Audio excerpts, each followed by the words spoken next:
Jai.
This morning, Srimad Bhagavatam class. Which verse? Canto 2, Chapter 9, text number 17. Om Namo Bhagavate Vasudevaya. Om Namo Bhagavate Vasudevaya. Om Namo Bhagavate Vasudevaya. Om Namo Bhagavate Vasudevaya. Om Namo Bhagavate Vasudevaya. Om Namo Bhagavate Vasudevaya.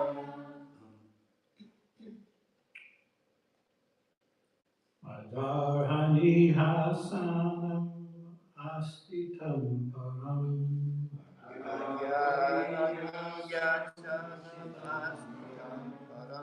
Vritam Chatu Sudasa Panchasati.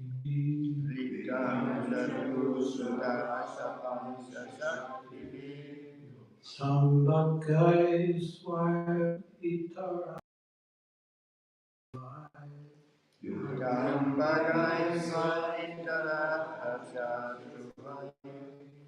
Svaeva Dhammam Namanam Ishvaram.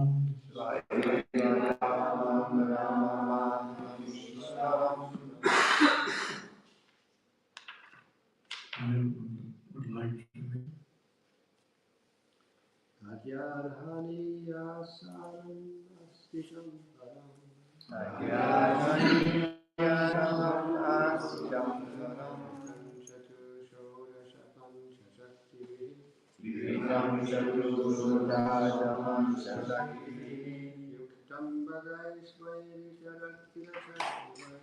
Yuktam bhagai svaitaratra chaturvai.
Svaeva dhammam ramamanam ishvaram.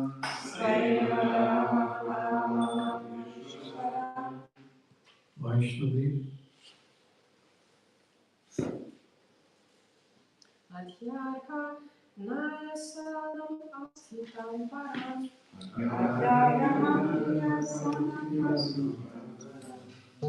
Vritam chaturshadasha pancha shaktivi. Yuktam bhagai svaita ratra chadruvai.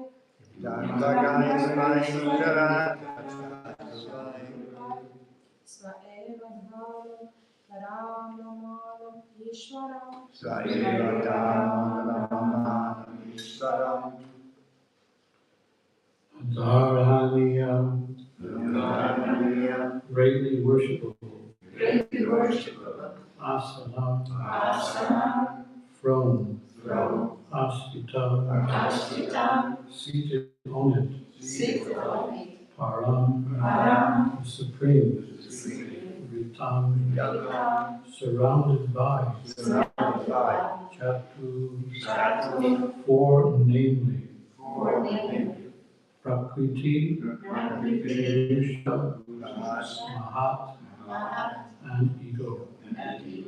Sodasa, the 16. Pancha, Pancha, the five Sakti, by the energies, Yuktam, empowered with Bhagai, opulences, Svaya, personal,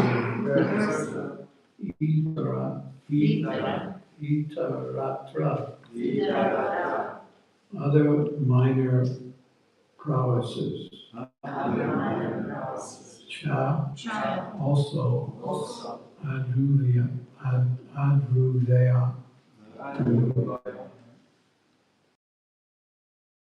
Sve,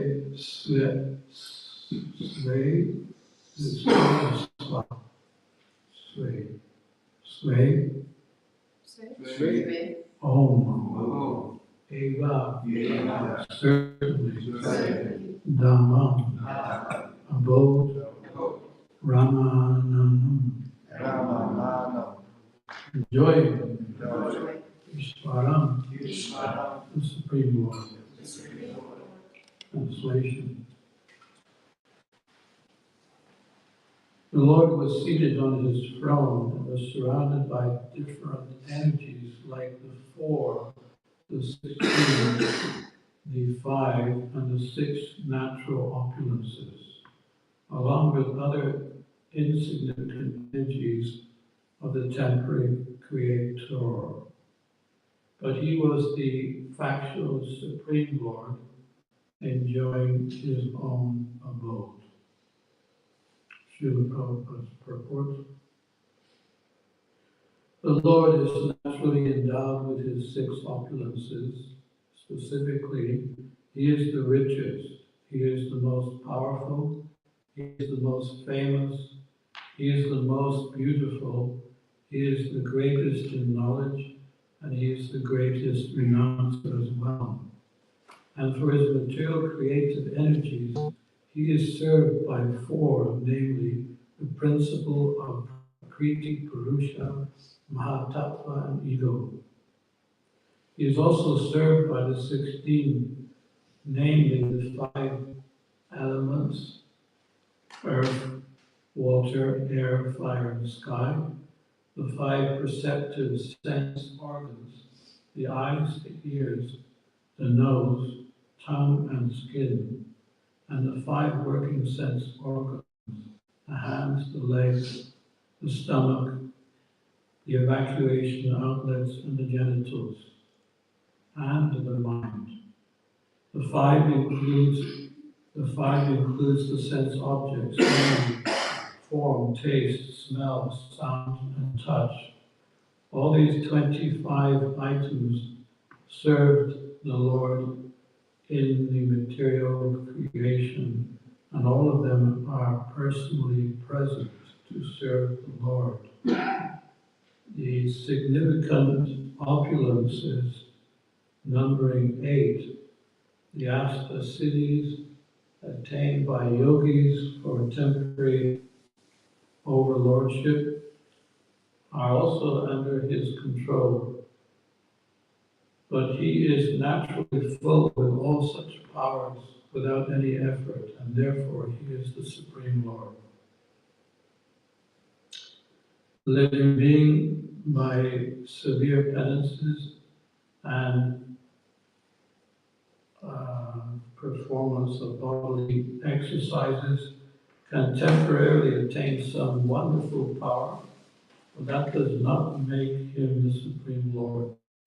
The Supreme Lord, by his own potency, is unlimitedly more powerful than any yogi. He is unlimitedly more learned than any jnani. He is unlimitedly richer than any wealthy person. He is unlimitedly more beautiful than any beautiful living being. And he is unlimitedly more charitable than any philanthropist. He is above all. No one is equal to or greater than him. Nor can anyone reach his level of perfection in any of the above powers by any amount of penances or yogic demonstrations. The yogis are dependent on his mercy. Out of his immensely charitable disposition, he can award some temporary power. Yogis hankering after them.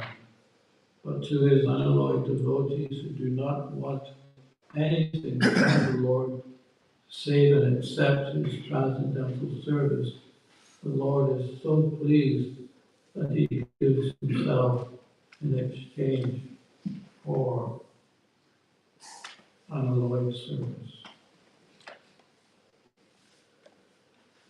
Om Agyadanandasya Dinanjana Salakaya Chaksu Bhutam Tasmai Shri Gurave Namaha Shri Chaitanya Prabhu Samstapita Yena Bhutale Swayam Rupakadam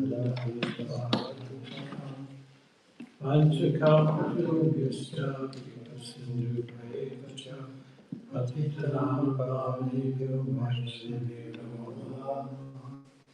Shri Krishna Chaitanya Prabhu Nityananda Shri Advaita Gadadhara Srivasadi Gaur Bhaktavinda Hare Krishna Krishna Krishna Hare Hare Hare Rama Rama Hare Hare. So often people ask questions like, does God exist? And sometimes they would even say that if he does exist, then show me God. In fact, this question was asked to Prabhupada. If God exists, then you show me God. So it was a real challenge for Prabhupada. It was a kind of intimidating question that I don't believe in God, but if you can show me, then perhaps I will believe. Perhaps I will believe. And Prabhupada's reply was, well, you don't see God, you don't see God's energy, his opulence all around you. So that was the challenge back. You show me God. You don't see God? Look around you, you will see God. So his opulence they're all around us. And the more we become Krishna conscious, the more we see and acknowledge Krishna's opulence is around us. I think it was the first astronaut who went into space. I think he was a Belarusi. He went out into space and he came back. He said, I've been to space, but I did not see God. Therefore, he does not exist. These are the materialists. They already don't believe. And just because they shoot a rocket into space and don't see God, therefore he does not exist.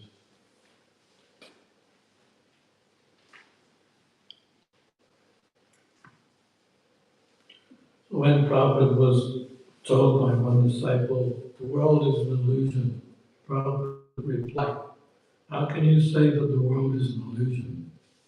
The trees are beautiful, the ocean, the sky, the sunset, the mountains, they're all beautiful. So the world is not an illusion. The problem is that the world is temporary. It's a perverted reflection of the real world, which is the spiritual world. We're trying to enjoy the reflection of the real world. So we're trying to eat the perverted fruits of the reflection of the spiritual world. In Krishna consciousness, we've been given some of the fruits of the spiritual world. And as we take to these fruits of the spiritual world, like chanting, associating with saintly persons, worshipping the deities, etc., visiting the holy Dham. So these are the fruits of the spiritual world, and as we accept them and we relish them, practice and relish, then we start giving them the so-called illusory fruits of this material world. There's one song by a godbrother of mine where he also sings about the illusions of this world. It's only an illusion that keeps me running away from you. It's only an illusion that keeps me doing all the foolish things that I do. Like a foolish deer in the forest who is chasing after water that is simply not there. I spend my life uselessly searching after a mirage. It only ends in despair. Oh Lord, won't you help me understand all the things I need to know to be a part of your plan? You've come to save the fallen. Well, I am the low-born man. Won't you please lend me the strength so I can make me stand? You are the source, beginning, middle, and end. You reside within my heart as a well-wishing friend. O Master of the world, it's just no use to pretend. I'm praying for your mercy. Won't you help me transcend? So this is mainly the problem here, that we want the kingdom of God without God, and therefore we're constantly in competition. God is great, but we think we are greater. So there's this competition between non-devotees and God. And therefore, Krishna has to come every so often to display his opulences in the form of his different pastimes. So there are some examples how Krishna, time after time, he comes in many different forms, performs many different pastimes, just to show that our competition is fruitless. So we can take Matsya, first of all. Matsya, the devas and the demons were wanted to churn the ocean of milk, but they had nothing to churn it with, and therefore Matsya, he brought the Mandara mountain. He placed it on the back of Garuda, and Garuda brought the mountain to the ocean of milk.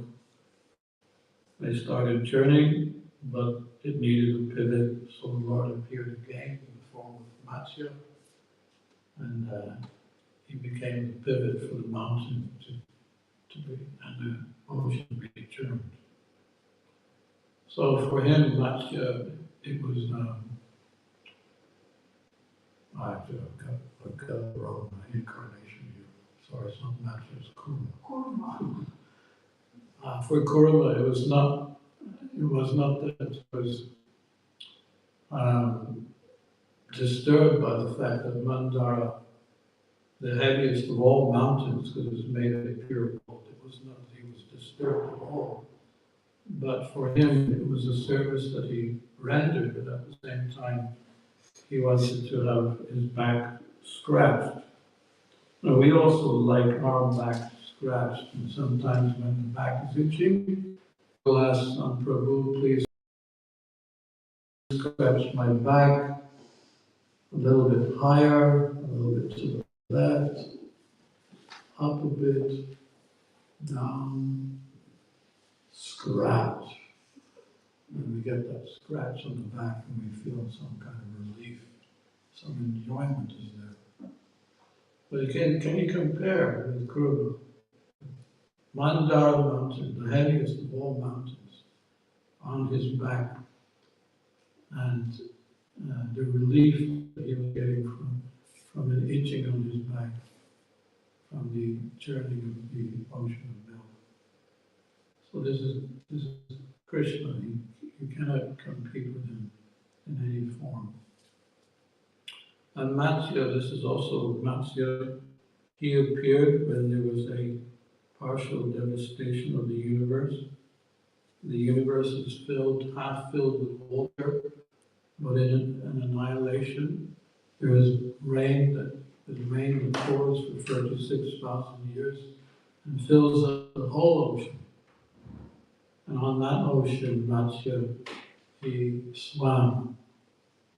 He started off as a little fish, and each time he was placed in a larger bowl, he became bigger and bigger and bigger, until the ocean of devastation was the only place he could swim and have a good swim. It was not that he was just saving the sages or the Vedas, but he wanted to have a swim. So we swim sometimes. You see the professional swimmers going up and down the swimming pool with their glasses. They do a flip at the end of the swimming pool, and they're having their fun. But it's nothing compared to Matsya's swimming on the ocean of devastation. In London every year there's a marathon. The marathon is quite long, and hundreds of people, sometimes thousands, attend this marathon to compete with each other. And every year someone dies in that marathon, because it is a long marathon.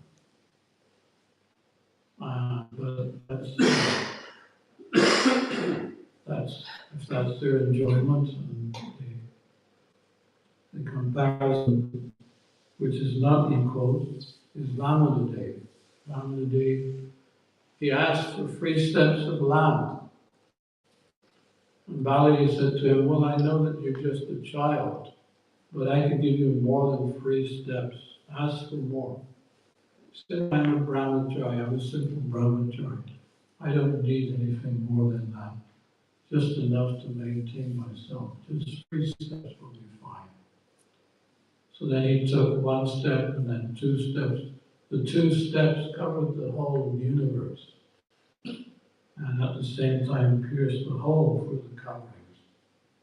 The coverings of the universe are they're even bigger than the actual universe. So it was amazing how he not only covered the universe, he penetrated all the 7 layers, which are 10 times greater than the other, and pierced the hole, and the causal ocean came in the universe and began to. Can you speak a little louder? It's very hard to understand when you go back from the microphone. More loud. Okay.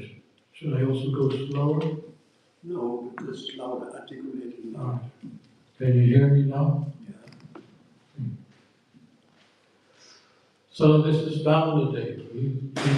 He had a marathon walk across the universe. He took 3 steps of land, 3 steps, or even 2 steps, and covered the whole universe. So there's no comparison to Vamanadev and his marathon walk. Krishna, 7-year-old boy, wanting to disarm Indra, as he was so proud and arrogant.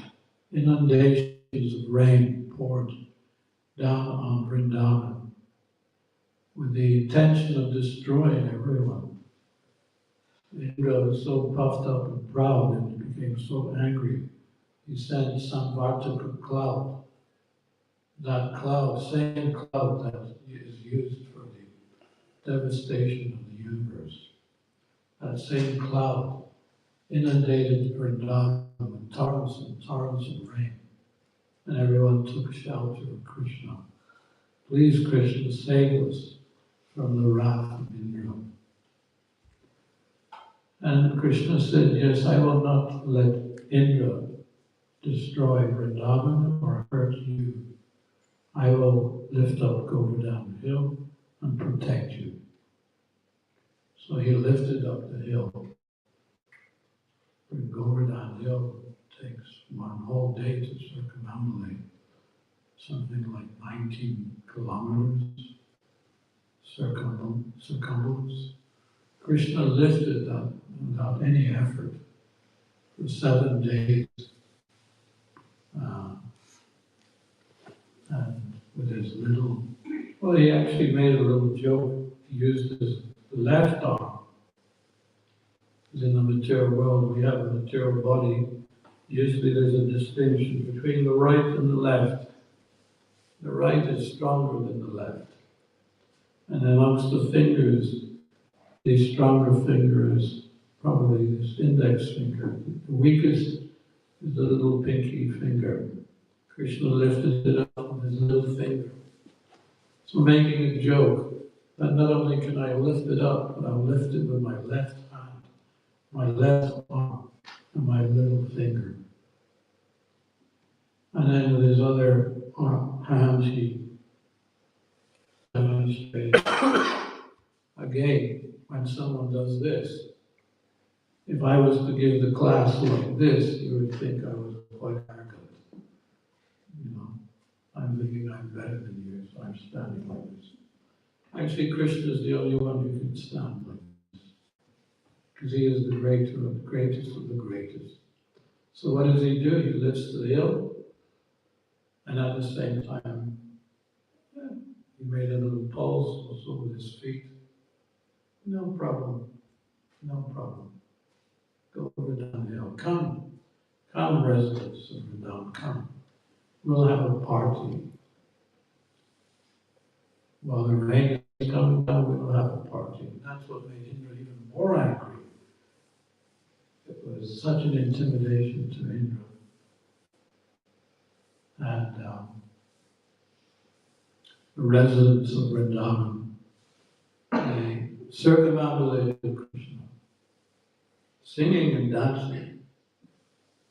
We're not hungry, we're not thirsty. We don't even want to sleep. Krishna has lifted Govardhan Hill, and we entered underneath. This way, they were circumambulating Krishna and complimenting Krishna. Oh, you're so wonderful, Krishna. You have saved us. And at the same time, you're giving us the party of all parties. Because this was another one of Krishna's intentions, that he wanted to be among the residents of Vrindavan in such a compact fashion, in a very small area, having a big party, singing and dancing, and not even considering the rain outside. So Krishna is not a worker, he is an enjoyer, he's the supreme enjoyer. Vishnu is engaged in creation, innumerable universes coming from his pores, and his breath, his mouth. Innumerable. There's not even any possibility of counting how many universes there are. We're in the smallest universe. There are many universes much bigger than this one. And even this one, its breadth, its circumference, its diameter is 4 billion miles or kilometers wide. 4 billion. That's the smallest of the universes. There are others that are much more bigger. So, Vishnu is creating them. And as he's doing that, he's in a yoga nidra sleep. We like sleeping too. We like sleeping. Well, Prabhupada once was going to take rest, and he said, now I'm going to waste my time. But some of us think, well, let's enjoy now, I'm going to go to sleep. But how much do we enjoy it? Once you hit your head on the pillow, What do you remember until you wake up? Where's the enjoyment? Here's Mahavishnu. He's in the Yoga Nidra sleep, and he's creating innumerable universes.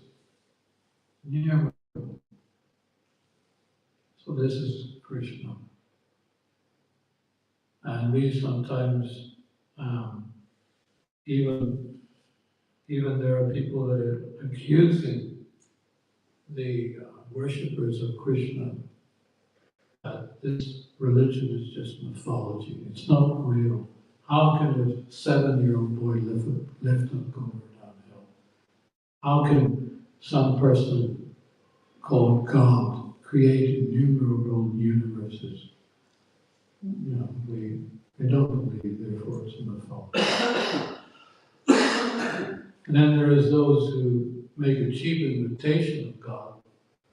I remember Jimi Hendrix once, he had an album sleeve where he put his faces, took Vishnu's face away, put his face as the Virata Rupa. He was a god. He was the Virata Rupa. I mean, as a hippie, I thought that was cool, but when I became a devotee, I could understand how offensive that was. That he was Jimi Hendrix. Just because he can play guitar on stage doesn't mean that he can exchange his face to Vishnu's and become the Virata Rupa. So this is the problem in the material world. We're comparing and competing. This is one of our main problems, comparing, competing. First, Indra compared. He compared with him and Krishna. Who is this talkative boy? These people are calling Krishna. How dare he stop the sacrifice meant for me? These people of Vrindavan, they have neglected my authority. And how do they dare? How do they dare to neglect me, my share? He was very comparing and becoming more and more angry. And then he called for Samvartaka. Samvartaka! Go there now and invade the whole area. Destroy them. And then compete. It was a funny joke. There were two friends walking one day in the jungle. Suddenly they saw a tiger in front of them. And one of them quickly took off his walking shoes and put on a pair of running shoes. So his friend said, "What are you doing? Do you think you can outrun the tiger?" He said, "No, I don't think I can outrun the tiger, but the tiger only needs one of us. But I can I'll outrun you, so I don't get caught by the tiger." This is the mentality. We don't care about others. We only care for ourselves. In the spiritual world, there's a different mentality. Complementing and cooperating. So when Krishna said to the devotees, "Please come to Govardhan Hill," they didn't discuss it. Should we go under the hill or not? There was no discussion, there was no meeting about it. They just obeyed Krishna. Yes, we will come. You say we come, we're coming. We believe you, therefore we're coming. And after coming under the hill and seeing the greatness of Krishna lifting the hill and having a party together with Krishna, they started to compliment him. "Well done, Krishna. You are our life and you are our soul. You are everything to us." So in Vaikuntha, there are no faults in anyone. But there is another kind of competition, you could say, in the spiritual world there's also some form of competition. What is that competition? That competition is to make sure that you're the last and push all other devotees first. That's also a competition. So everyone is doing that. No, you go first, Krishna. No, you go first. No, you go first. So it's a competition between the devotees. Who's going to go last? No, you go first. You go first. That's their competition. They want to see Krishna pleased with the other devotees before being himself.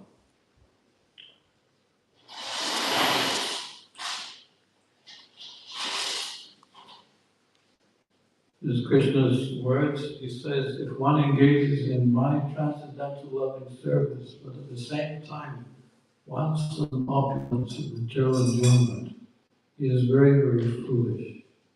Indeed, he is just like a person who gives ambrosial to drink poison. Since I am very intelligent, why should I shelter? Why should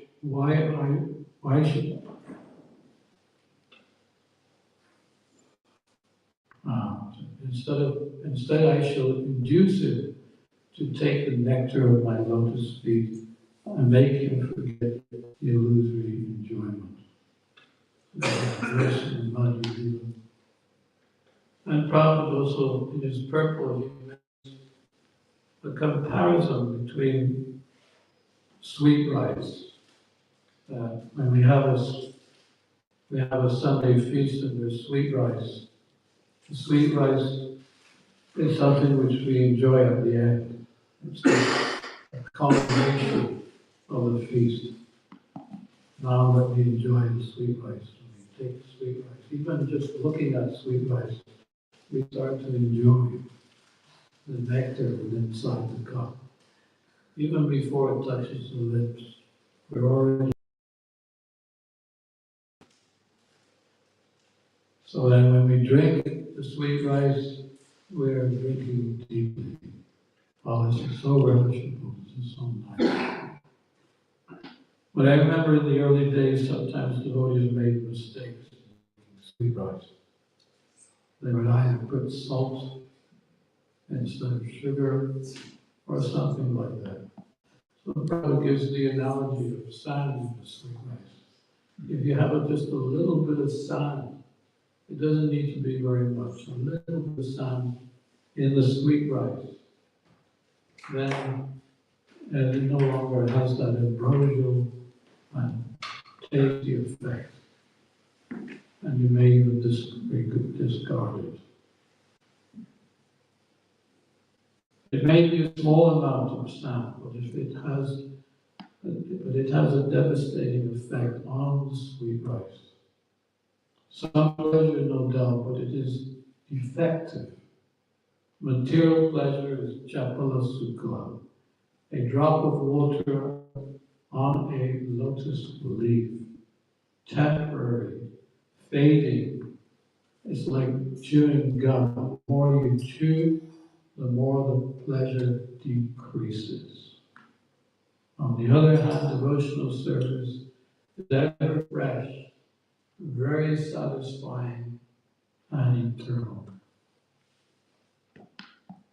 So we need to make that distinction between bhakti ras and mundane ras.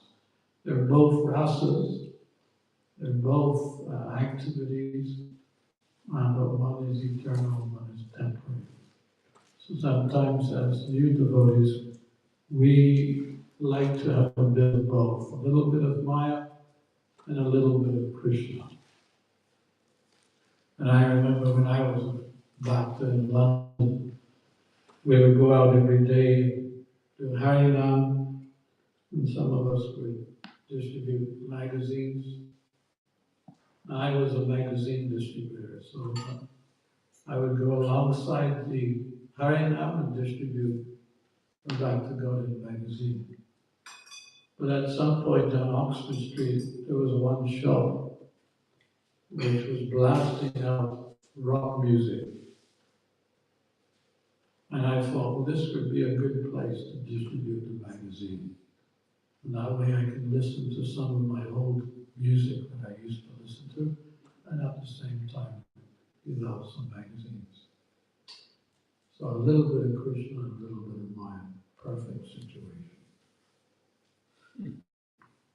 And I did this for quite some time.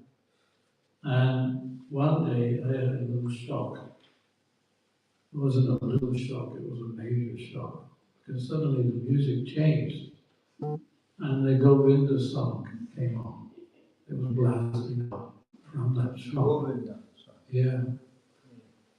And, well, I knew there was no question that this was Krishna telling me. You know, if you want to listen to something, listen to this.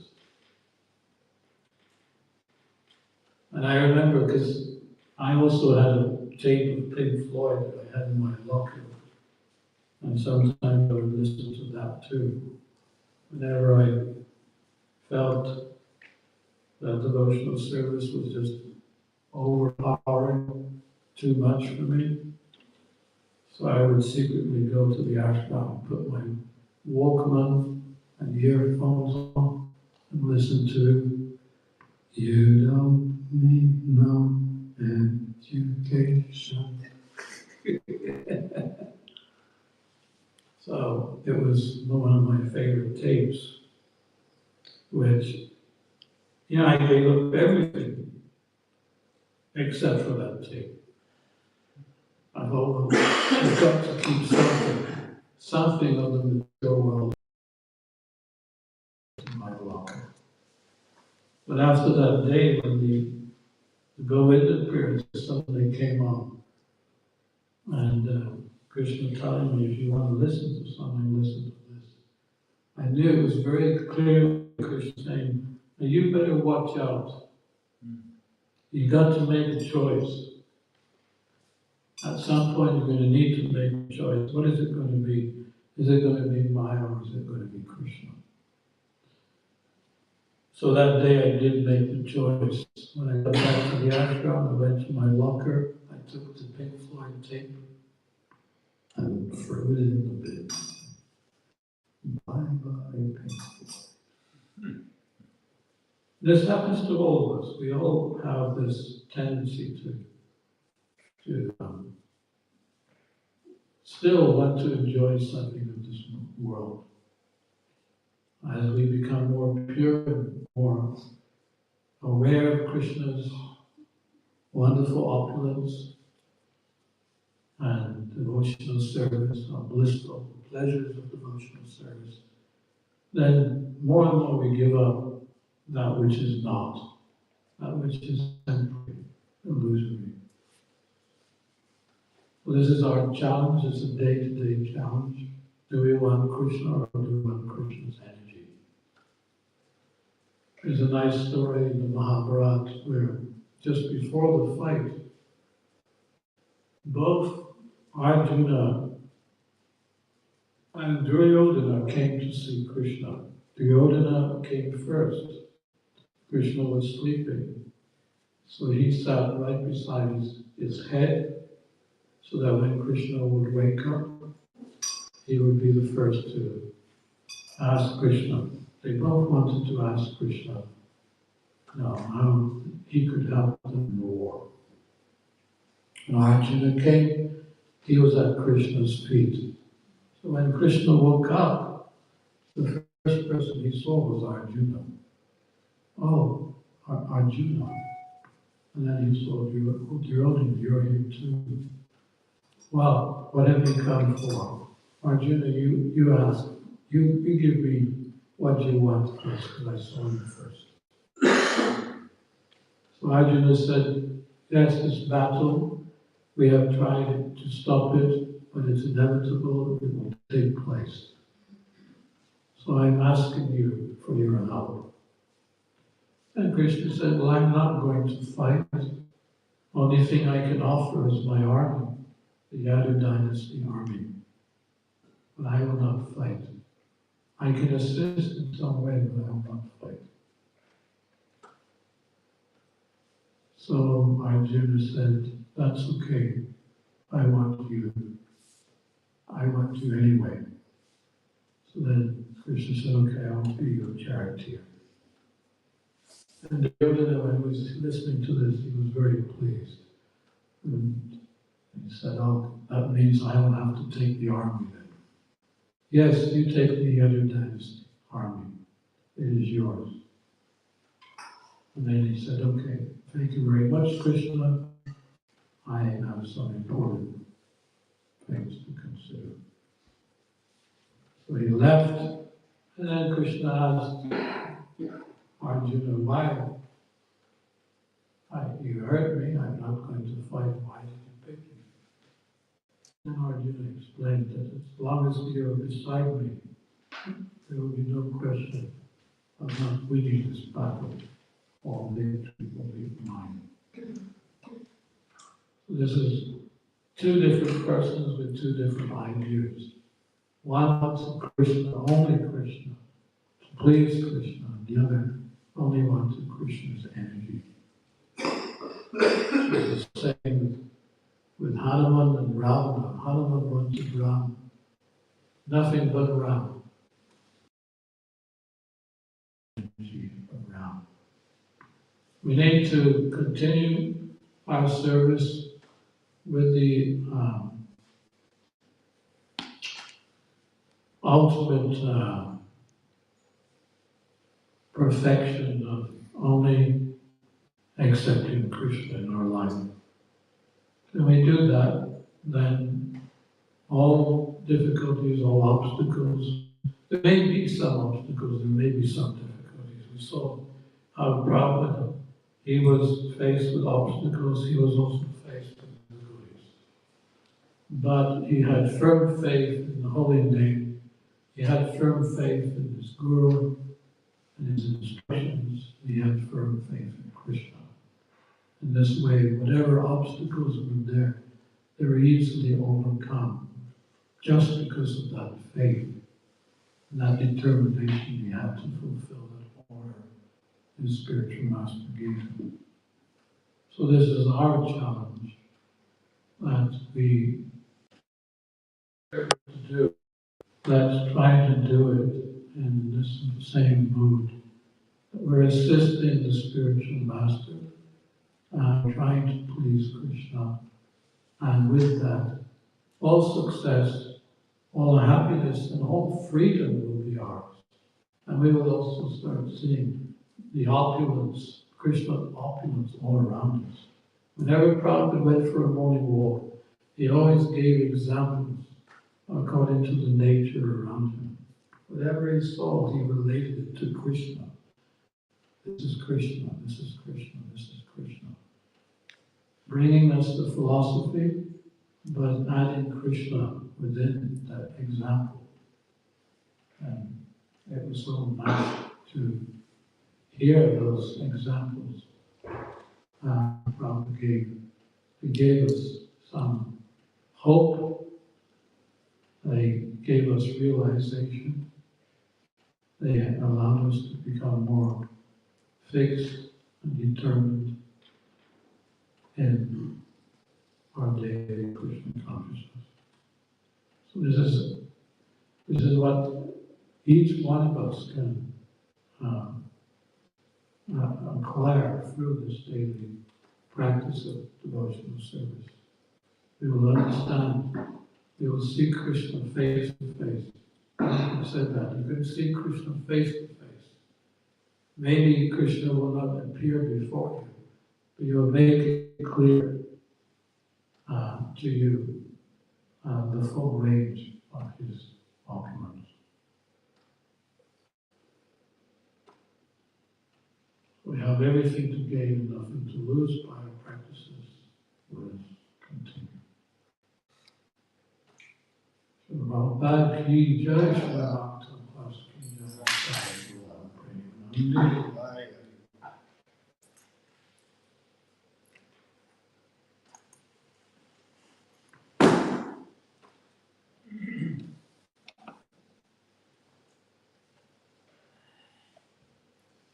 question. Okay. You spoke about giving up everything. So, what is the difference between giving up everything and engaging everything in Krishna service? I think I said that we should give up material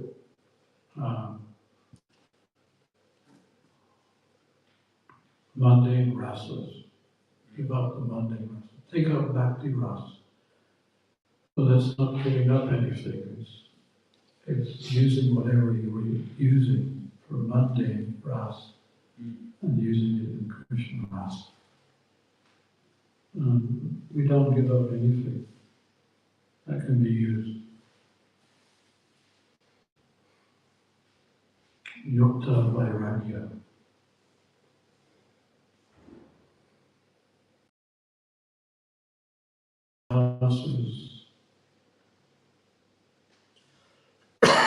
Nice example, you're walking down the street, so there are 3 different persons who see a wallet on the roadside.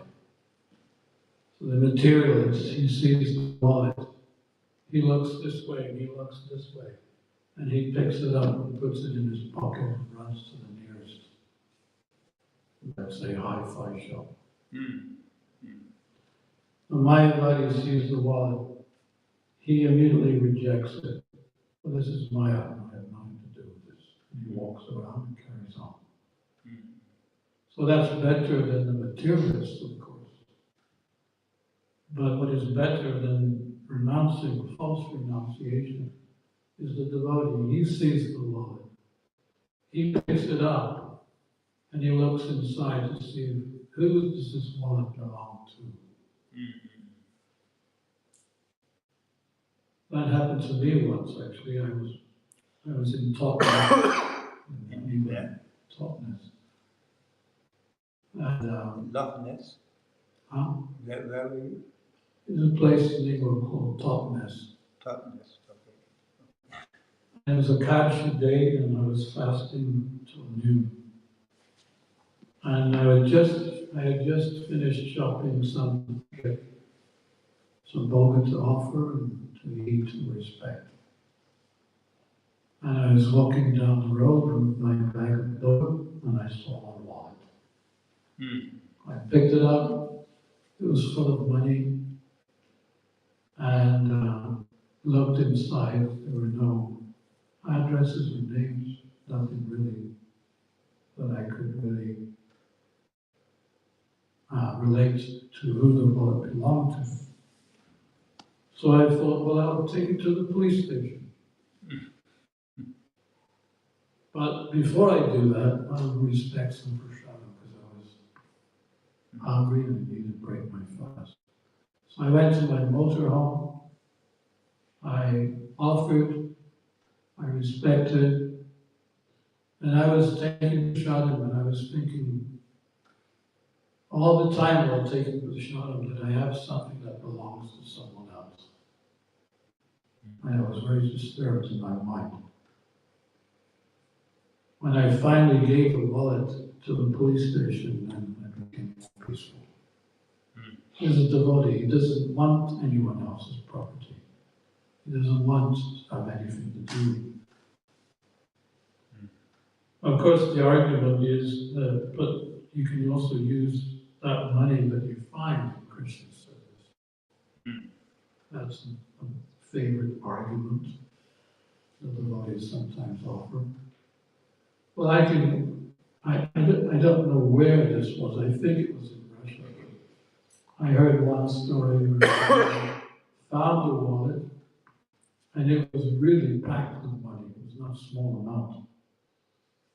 But inside there was a phone number, and he phoned the person and said, I found your wallet. By that time, that person he had understood he had lost his wallet. He said, you found my wallet? Yes, I have it with me. Well, is there any money in there? I said, yeah, it's full of money. So we should meet and I will give it back to you. Because the man was just surprised that the devotee didn't know he was a devotee, but when he met him, He asked them, why are you giving me this money back? I know it's mine, but you could have taken it for yourself. He said, I'm a devotee of Krishna. Anything that belongs to someone else has nothing to do with me. So I'm giving you this money because it's yours. So then he went and took half the money in the wallet and gave it to the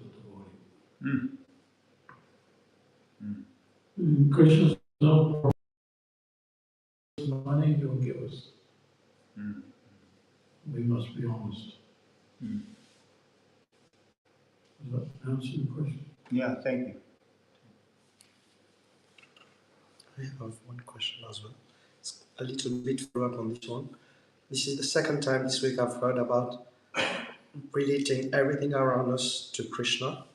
How would you relate drugs around us to Krishna? Like plants, cannabis, these kind of things. This is destroying the... I couldn't quite understand. So relate everything around us to Krishna. How would you relate drugs, plants, like cannabis, opium, these kind of things to Yeah. Krishna? Yeah, there was an interesting conversation that Prabhupada had with the devotees. Because the devotees were saying that the karmis say religion is the opiate of the people. It's a saying that they have, in regards to opium. But Prabhupada said even opium can be used. And it's used in the hospitals whenever someone has a heart attack. Mostly, the first thing they do is to give opium. So opium in the hands of a doctor is different than in the hands of the hippie who wants to destroy himself. So even opium can be used for the better causes.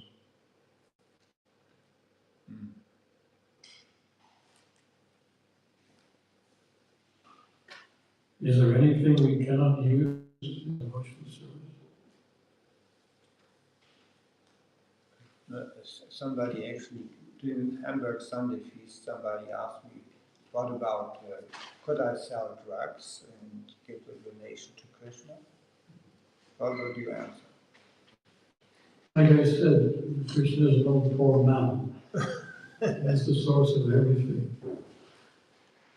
So, you may sell your drugs, but you may get caught too. So we don't do anything that's going to jeopardize Krishna consciousness or our own devotional practices.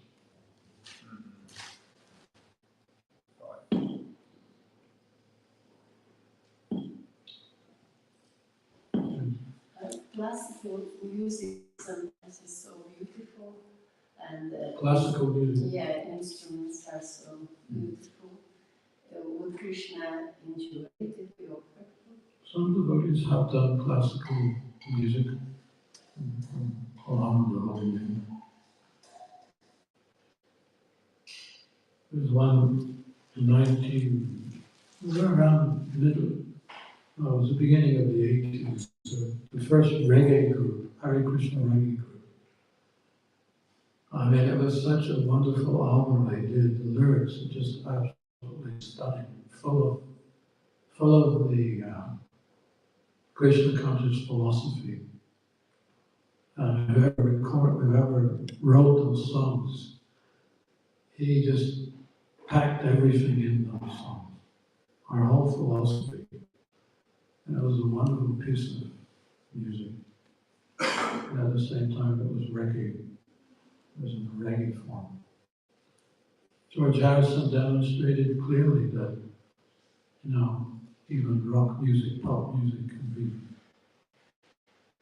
used in Krishna's service. Such wonderful lyrics. Whatever reminds you of Krishna, or whatever inspires you to be Krishna conscious, there's nothing wrong with it. It's just taking that energy and using it in Krishna's service.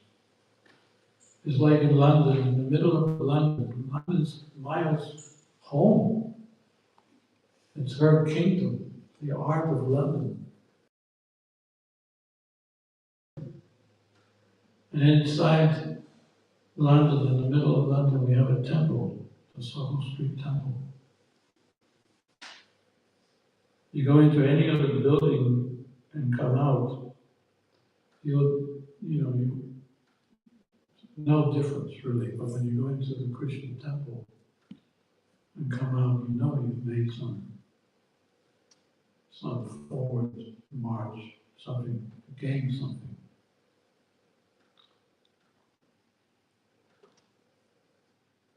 So same street, same building, same type of building, but it's the energy within inside.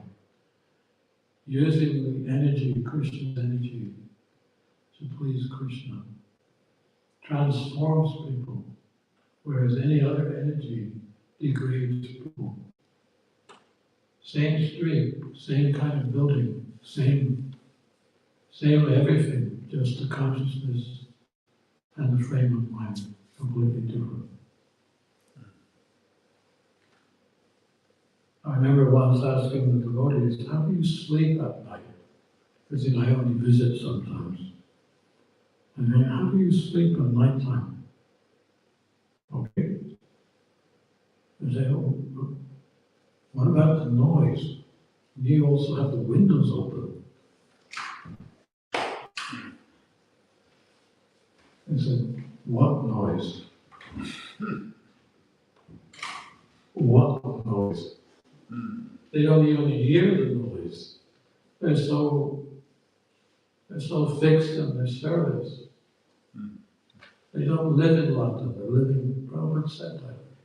Devotees don't live in this material world, they live in the spiritual world.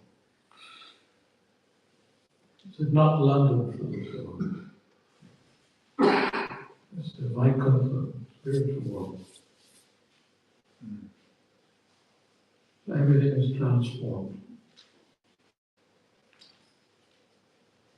We have to believe it.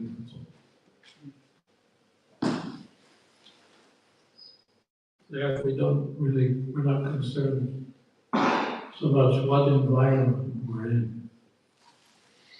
You can serve Krishna anywhere and achieve the same result.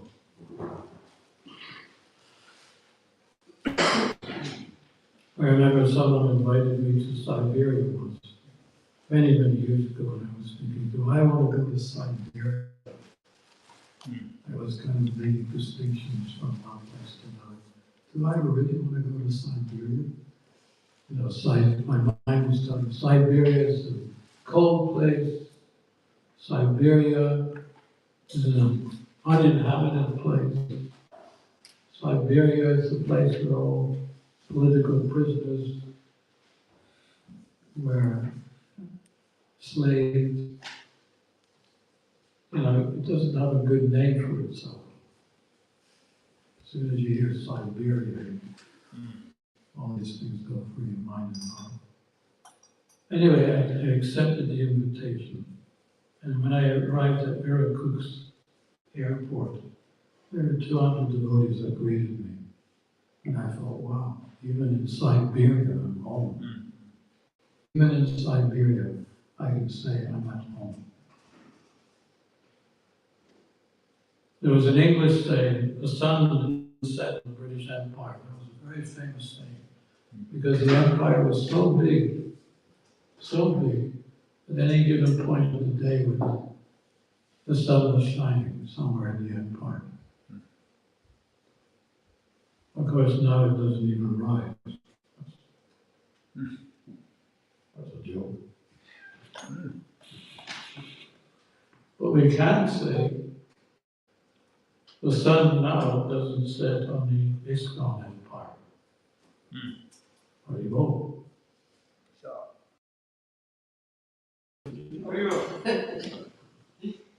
It is true. Somewhere where the sun is shining, the devotees are chanting, dancing, feasting.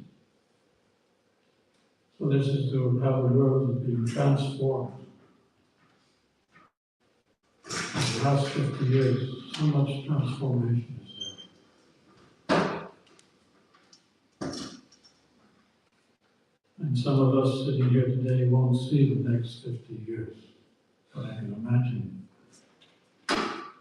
It will be 3, 4, 5 times more than what we see today.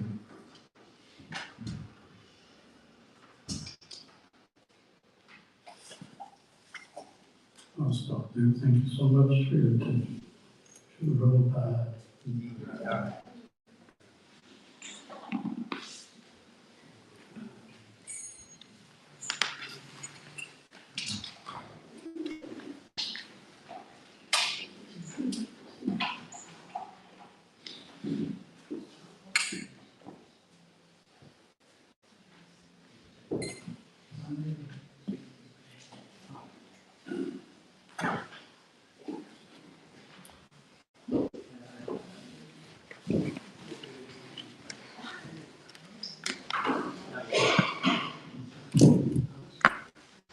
Hare Krishna. So I would like to thank Robert's disciples who came here to share with us Krishna consciousness and Prabhupada. Yes, there will be a week of different activities. And now there will be prasada. And during prasada or just after prasada, I think we should speak together about today's program, so that everybody has a clear understanding of what is going on. So we take prasada now, and during the prasada, and also after prasada, we should speak about what is happening today and the following days. Okay? Thank you very much for your time. My pleasure. Hare Krishna, Srila Prabhupada ki jai. Shri Shri Anshadakta ki jai. Gaur Prem Nam.